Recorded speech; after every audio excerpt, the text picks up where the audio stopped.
Later, there was another scientist, Needhams. He performed experiments. Open your book of biology, come on to page number 18. Read thoroughly Needham's experiment. Write down in your notebook following points. What did he observe? You have to write the observation. You will write down the heading of observation.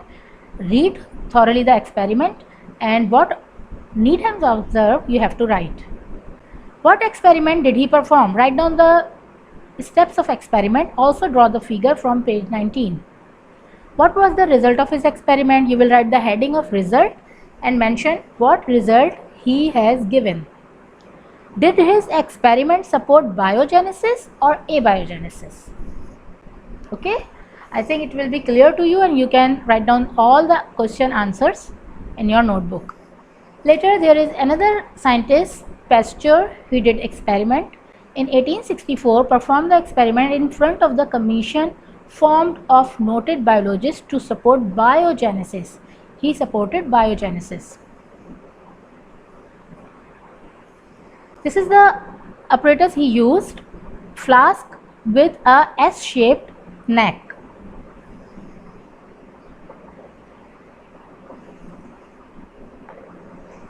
He added fermentable infusion, that is a mixture of yeast, sugar and water in bottles, and left their mouth open.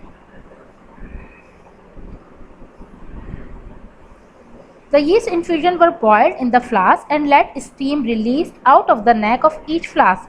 Then flasks were allowed to cool. No life. Now what was the observation? What he observed? No life was produced even after the lapse of several days, because microorganisms entering along with incoming air got stuck up on the curved walls of the glass neck. How did he prove that? To prove this, he broke up the curved necks so that now contaminated air could reach directly to the infusion. It was observed that microorganisms were produced within 48 hours after breaking the neck. This proved that if care was taken and no microorganisms or their spores were allowed to reach the infusion, no life could be produced.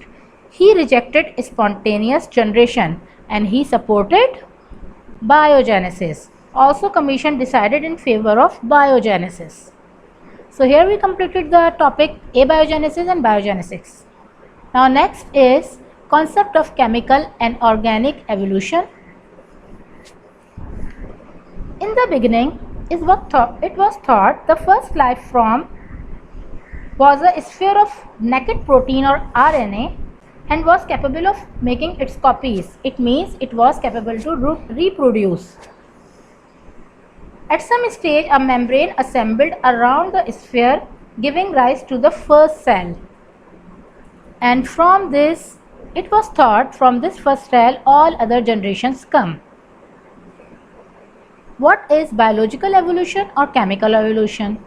Chemical evolution, the formation of complex organic molecules from simpler inorganic molecules through chemical reactions in the oceans during the early history of the earth.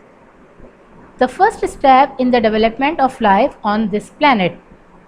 What was the revolution? That from this first cell, after chemical reactions, all other organisms form. Now, organic evolution. Lamarck and Charles Darwin supported organic evolution.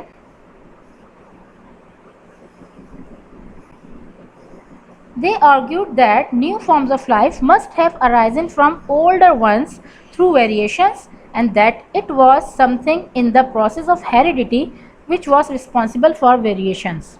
Organic evolution is defined as change in genetics of a population over time, means generation, change in the generations. A population refers to all individuals of the same species living in a defined area at the same time.